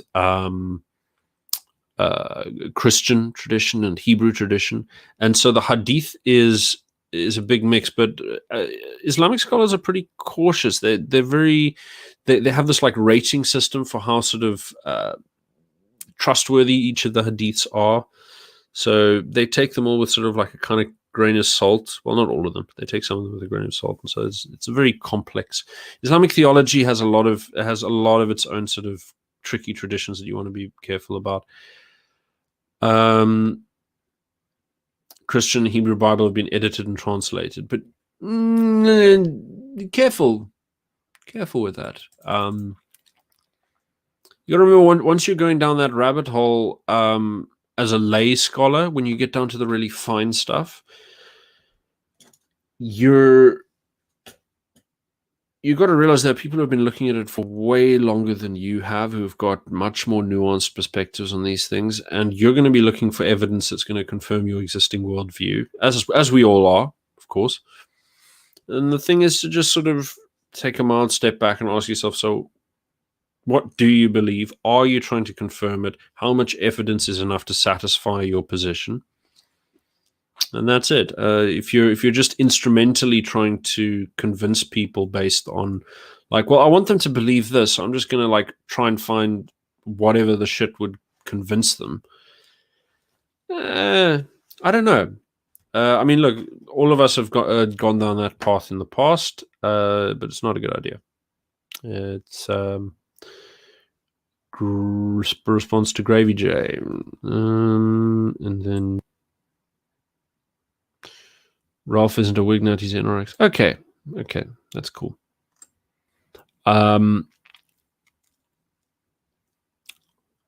Russian Orthodox, but there's also Greek Orthodox churches in South Africa. There's a big one in Joburg and a big one in Cape Town, and I know that I think I think Timurbo is also Orthodox, and then there's a guy I follow on there's another guy I follow on Twitter who goes by Zuludox, and so he's a Zulu Orthodox Christian. And so I don't know where he's based, but he's somewhere rural, and he manages to attend church. So I'm sure he must have some. There must be more than the ones in the big cities. What about the Dead Sea Scrolls? Those include the Gnostic Gospels. The Gnostic Gospels are, as far as I'm concerned, they're anti-Christian. They have a very weird way. I mean, if you're saying that the man who carries the true gospel is Judas, not the others, think about what that means. It means that the way, as an aim to live your life is to continually deliver people from the living, including yourself, suicide and so on. It's a really dark, sinister fucking thing. Gnostic Gospels are really fucking twisted things. Act 17 apologetics on the historical fidelity of the Quran. Too long didn't watch. It isn't. There are like 4 versions in keeping with the major sects. Well, there you have it. I'm not a big Quranic scholar, I'm afraid. So thanks for the input. It's very cool. I love listening to Robert's thoughts. Enlightening is an understatement. That's very kind of you. Thank you. Keep on intoxicating us with philosophy and higher mentation. don't flatter me like that. That's not fair. But thank you. I do appreciate it. Isn't Christianity derived from and part of paganism? What? What? No, it isn't. No. Lani, Nell, I was throwing it out there as we were constantly being told we are foreigners in Isnaz, and I was wondering how far back one should take the counter argument who draws the line. Oh yes, you're talking about that argument like we're all from Africa. And well, we're all human beings. We're all sort of in the face of like the infinite almighty. We're more or less the same, little specks of dust. And so all of these sort of pretensions to importance are kind of neither here nor there. The reality is that the security dilemmas emerge out of identity and always will in human society, and you need a means to manage that, and that will change by time and place. And you have to be ready for it. Ooh, here we go. Timbo, ever going to write an article on singularity? All these future types are either happy about or terrified. I think that being terrified of it is quite appropriate, actually. I really do. There's a guy who takes this very seriously, a philosopher called Nick Land. And I did an article about him that's kind of esoteric and out there, and it doesn't make like an argument so much as it sort of like plays around with a few concepts. It's very sort of creative writing-y and so on. So yeah, I'll do that. There's actually sort of like two articles, and they kind of go together. One's called The River, and one's called Asher and Drudgery, which is a pun on a bit of Zoroastrian theology, but I can do that one next time, actually. That might be a good idea, because then we can talk about these things. Sam Squatch, arrived late. What did I miss? You missed a massive rant. That's what you missed. And then some questions. I have a soft spot for Russia for the very reason it's embraced conservatism and not tried to declare it. I'm with you, Nigel. I think it's quite lovely. There's some big mistakes, and I don't like the gangsterism and the corruption, and I don't like there's a lot of stuff like that I don't like, but yeah. Okay, internal conversation here. I'm sorry you can't church. It's on the church. It's not. Sorry. Yeah, I'm sorry you can't join the church. It's COVID regulations, I'm afraid. And yeah, I'm of the opinion that this is a bad idea, and I'm getting to the point where I'm feeling like I'm just going to go ignore the regulations and have a proper chat with the priest and see if he'll let me in anyway. Because what the fuck, right? Hey Liam, how you doing, man? Good to see you. Excellent stuff. Yeah,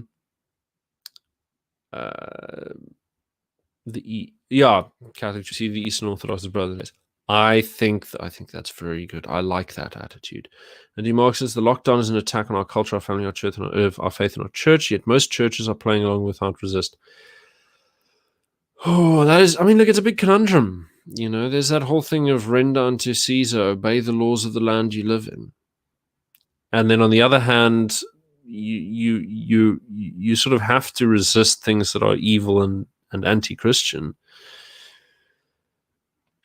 That's a moral conundrum, I think. And I think I'd consult someone who's been thinking about this a lot harder than I have for much longer before I pronounce on that one. But I will say for you, what is extraordinary is watching churches just sort of blink and go like, oh, okay, state says so, so therefore must be true, must be right. What was really impressive was seeing the Catholics in America standing up against Black Lives Matter and all of these people protecting their statues and their icons and their churches. Sorry, not icons, but their statues and their churches.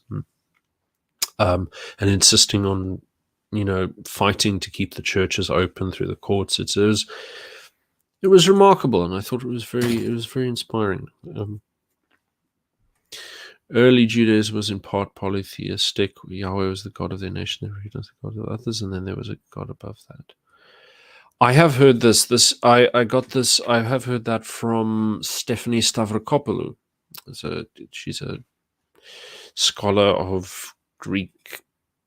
She's a ethnic Greek scholar of ancient Hebrew culture, and I mean, I think the theory that most Christians would sort of say would be that Jewish people were shepherded towards Christianity gradually, same way that you can have evolution towards humanity, I suppose. But the interesting thing is that there's also the whole transformation of creation through Christ is one that exists outside of time. So it exists at one point in time for us, but there's also something called the harrowing of hell, where Christ goes down and rescues all the virtuous people from damnation. So you have all of these weird sort of like temporal anomalies that have to be accounted for in the theology. The Calvinist theology is strong and impressive interpretation. I'm actually impressed as well by how much it's managed. In many places, it's managed to resist, because the ones that have shown the most sort of flexibility have actually been. They've often been the ones that are associated with English traditions. So, like the Southern Baptist Convention's very sort of flexible. The Anglicans are very flexible. They've let in a lot of woke stuff. Both those denominations and hierarchies.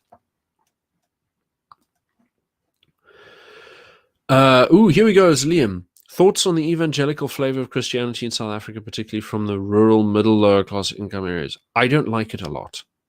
I'll say that much. I don't like it. I distrust some of it.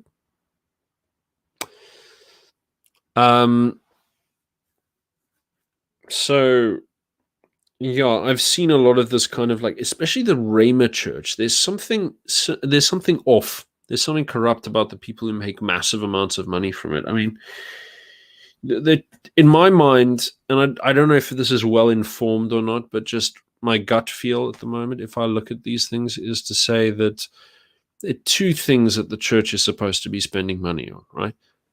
Like upkeep of the church, which includes making beautiful things to venerate God, okay, and then alms to the poor. And the alms to the poor aren't about solving poverty. The idea is that poverty is always going to be with you. You're just giving people some care. You're treating people decently. You're not aiming to solve it. You're just alleviating their suffering because it's what you do. You know what I mean? But yeah, so I don't know. I just don't like the idea of the prosperity gospel. Really, that can't be right. That just can't be right. Preachers becoming robber barons by duping people so they can buy fancy cars and then having sex with their congregants. No, this isn't right. Oh, Abrahamic religious am I, with Jesus as a God, and there's only one God. Yahweh, the God of Abraham, is the one I worship. Yes. More insight into St. Thomas Aquinas. Maybe on another stream. Maybe on another stream. Thomism is a whole other kettle of fish. I feel bad for asking a sort of random question, but I want to know how you feel about the Seventh-day Adventist Church. Well, I have my reservations about them for sure, because I know how they started. It was, I think they tended towards truth more as they went on. It's an interesting story because their founder, whose name I bloody can't remember for the life of me,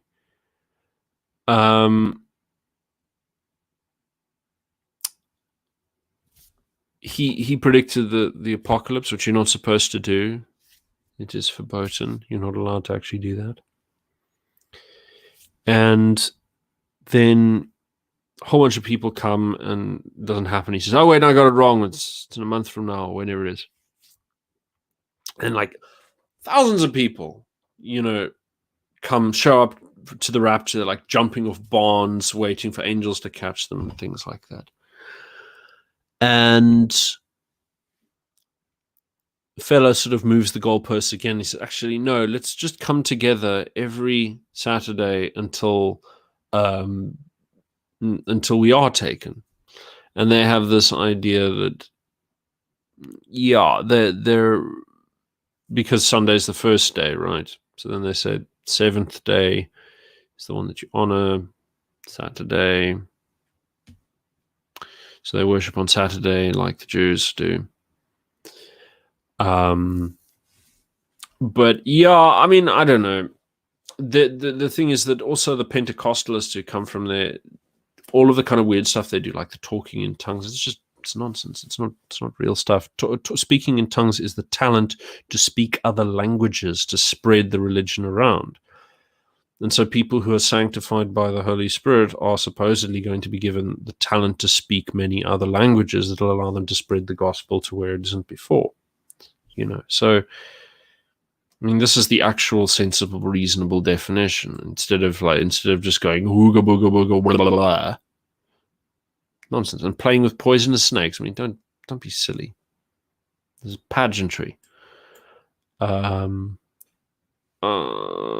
Page, don't want to talk about celebrities. Liam, very much of a mix of modern Pentecostal African Christianity, where the pastors hold extreme power. Yeah, they really do.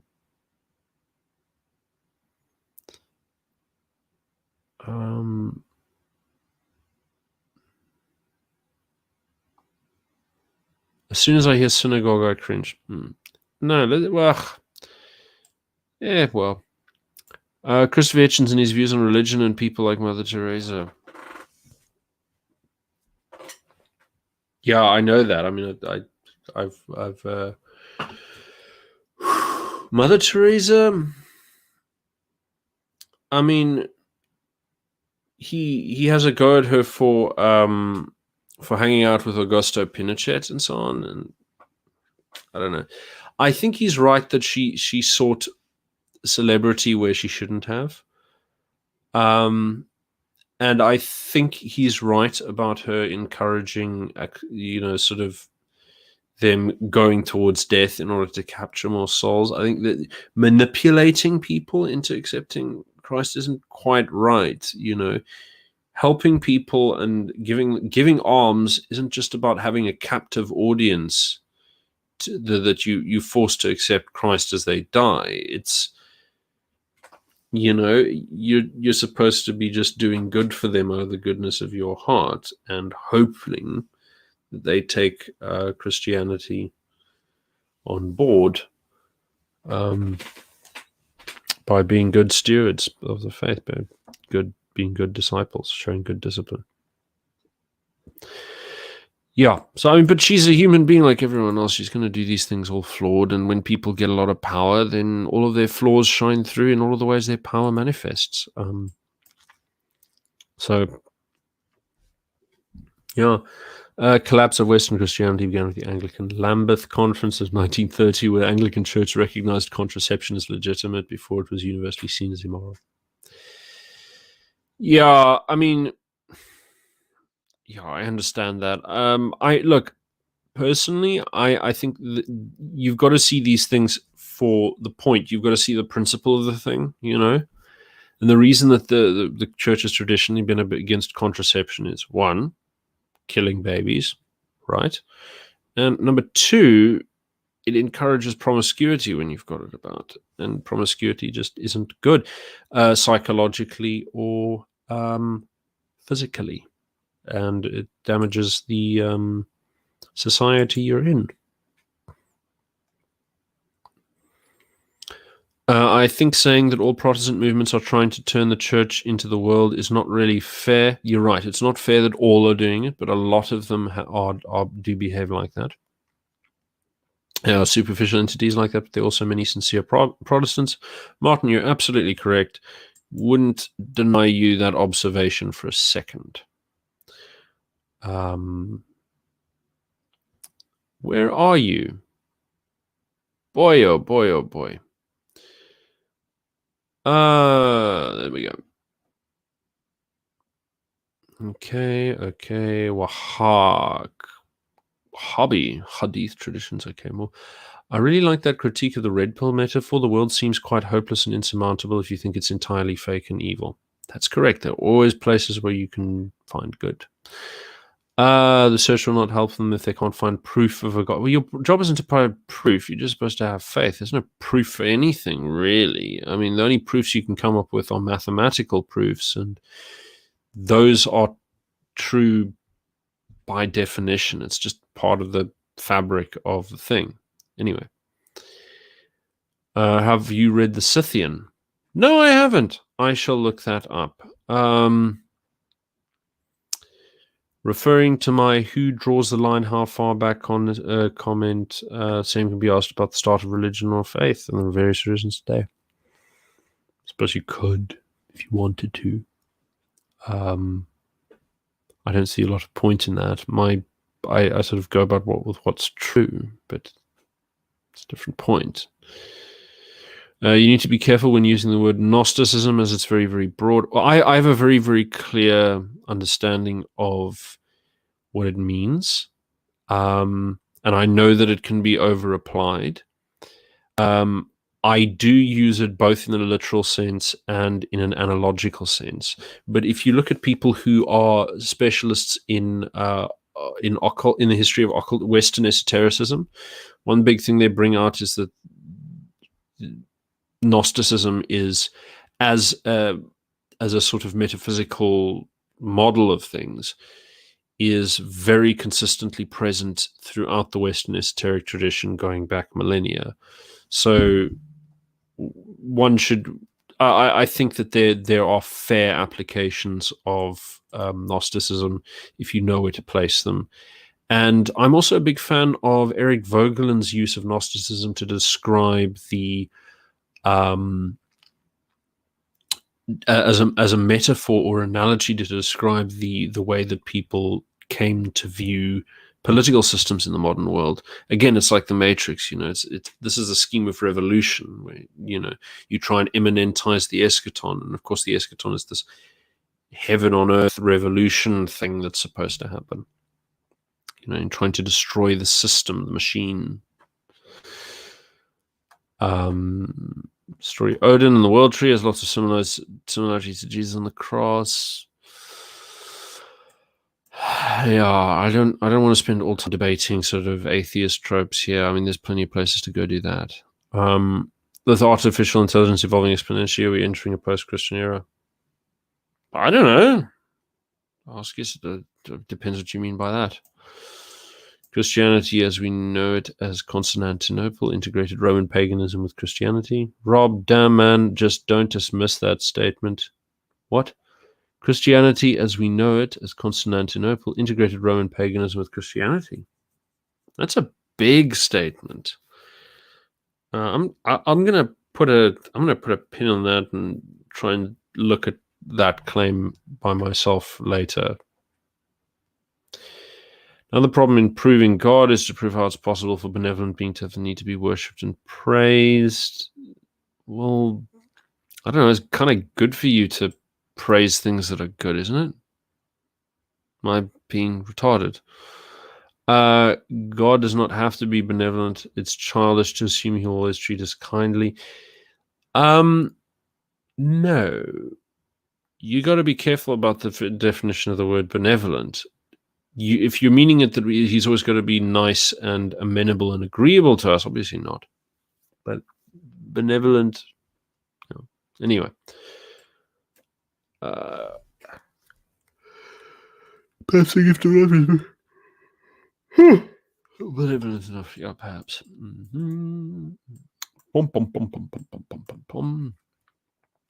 Inge Kerk being part of the Broederbond. Ooh, well, the Broederbond did move to sort of an internationalist position in the 1980s. So, I have my suspicions there. The way to truth is it's about asking the right question and not trying to find the right answer amongst many. So that's a very good quote. I like it. Raymer Church is by no means a pillar of beauty. I live a block away from it and it's questionable property doctrine. Unfortunately, the majority of Pentecostal churches are of that persuasion. Yeah. I just finished listening to your article. What an unspeakably satisfying experience. Well, I'm glad you liked it. Did you go to any church when you were in SA? Whoa. My goodness, not since I was a kid. First time I went to a church since then was when I came to the local Catholic church here for Mass once. I found it very emotionally overwhelming because it was, I could feel it sort of dying. But they had the most amazing choir. And they were secular. They'd invited a secular choir to come and sing hymns for this old, thinned out population. and the priest couldn't hang about afterwards, and there was something wrong with his robe. I don't know how to explain it. Like, he was trying to make it seem as sort of threadbare and raw, I don't know, like simple as possible. And the way I think about that kind of stuff is when you go to church, you dress up in your most respectful clothes and so on and so forth. And there's something wrong about that vibe. I don't know. But there was just a weird emotional experience for a number of reasons. Was Da Vinci not a proponent of Gnostic ideas? That's an interesting idea. I should actually have a look. But yeah. And the last question in the list is, you should look at the word need. How is it possible for a benevolent being to have a need for being worshipped and praised? It's demanded in the first 4 commandments.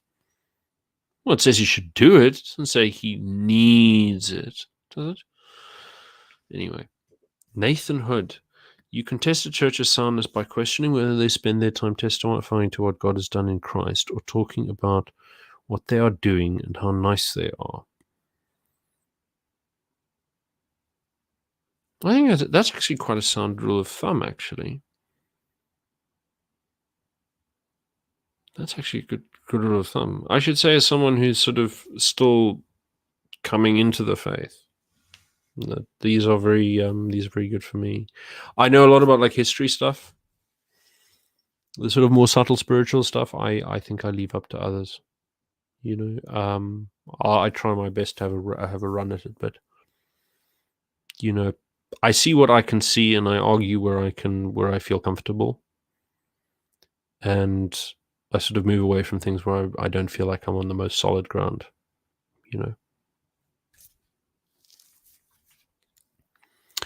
it's funny that we try and negotiate with an all-knowing and powerful being. Well, I think the point, if I may be so bold, I think the point is to kind of surrender.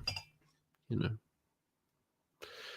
But the Freemasons built the majority of NG Kerks in South Africa. Woof. There seems to be a lot of stuff going on in South Africa. I don't know how else to describe it. There's a lot of stuff. There's a lot of skullduggery in South Africa, and I would really like to figure out what's going on at some point. Jojo Marabane. Oh, yo. Okay. The God demanded to be worshipped and praised in the first 4 commandments. Doesn't it mean the God has a need? No, it just means he what? No, I mean, it could equally mean that you have a need to do it because it's good for you. I mean, look, I'm not going to be sitting here doing like, you know, atheist Christian debates. You know, there are plenty of people you can have that with. Okay. Ray Macaulay used to chase us while skateboarding and drinking beer at his church in the name of the Lord.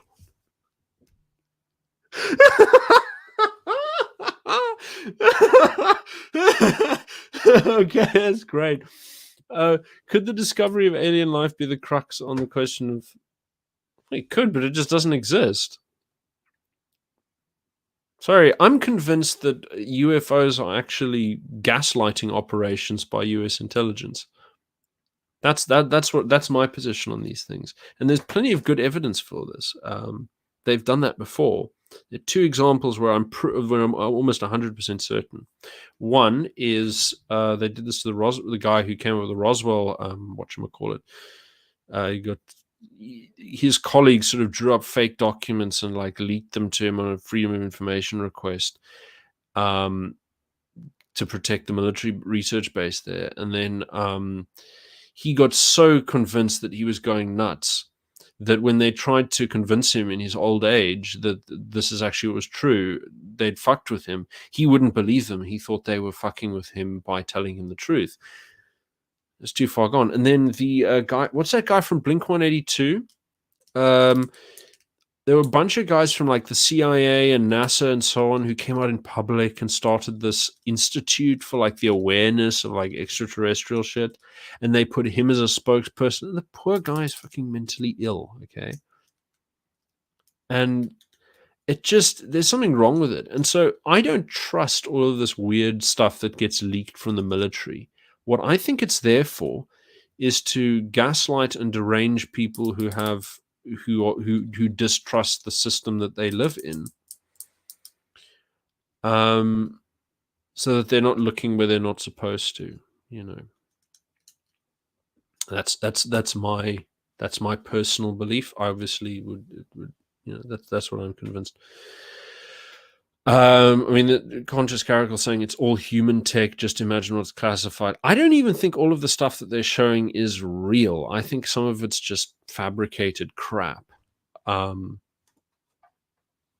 I would have to,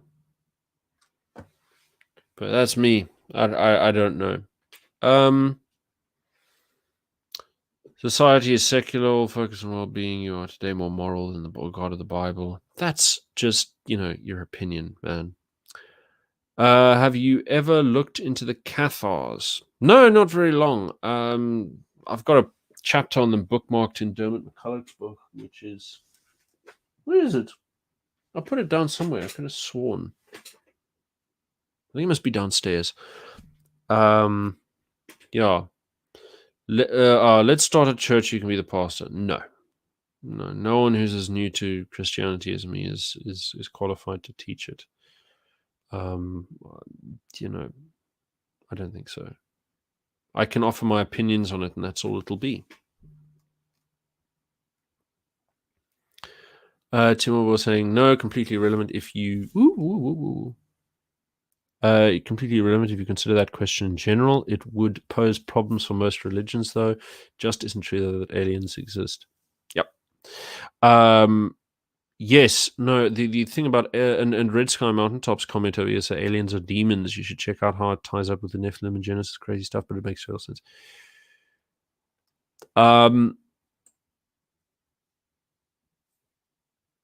Yeah, I tend to like that kind of interpretation as well, because I mean, the people who see these things are never in a compass. They're never compass mentis. There's always something going on with them, And so whether you want to chalk that up to mental disturbances or literal demons, I mean, there's Seraphim Rose writes in the roots of the religion of the New Age. He writes about that, and he takes a few positions on it. So, yeah, it's worth looking into if you lean towards that interpretation that they're demons. Seraphim Rose is a very good thing, and there's an audiobook version of it on YouTube, so you can go look that up, where he talks about it. He was very brave in tackling such a wide variety of extremely modern topics in dealing with sort of a defense of orthodoxy. I don't believe him on Darwin. I think that he makes a mistake to discount the possibility of evolution. But sorry, Marabon, I don't. If you think that I'm an atheist troll, but I never thought questioning the way that humans think is trolling. No, I didn't say you were a troll. It's just I don't have time for. Do you know what I mean? If I sit here and debate, is Christianity true? It's not. Do you know what I mean? Okay. There are other places for that. Now we're getting into the hairy stuff about demons and aliens and things. But here's a nice question: have you read Orthodoxy and the Religion of the Future? That's what I meant. Not the roots. The roots of the Revolution of the New Age. What's wrong with me? I'm combining several of his book titles together. Yeah, no, I listened to it as an audiobook because all of his books are on as audiobooks on YouTube, and I think I've listened to it more than once. All of them more than once.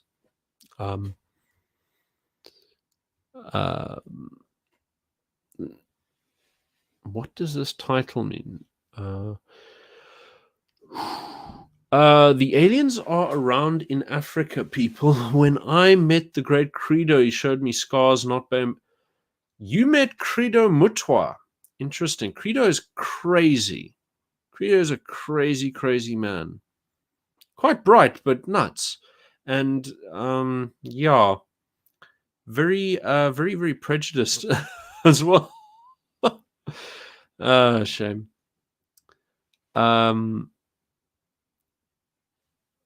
If you want to speak to them, you must use the mushrooms. Yeah, okay, that. Yeah, they're people. Okay. Well, look, we're edging up on 2 hours. So, Marx and Satan by Richard Wormbrandt. Isn't that's a short essay on like some of the things that Marx got up to, like that play that he wrote, I think, isn't it? Malemma's definitely another alien. Oh yeah, no. But yeah, I'm sorry, I assumed this was some left-wing anti-Christian affair, but it looks like I've stumbled into a Christian channel. Phew. Ah, so you're still watching from the beginning. Okay. But yeah. I think that's it. I'm gonna knock off because I have to give someone a phone call who I've been ignoring. But yeah. Cheers, good night, God bless, have fun.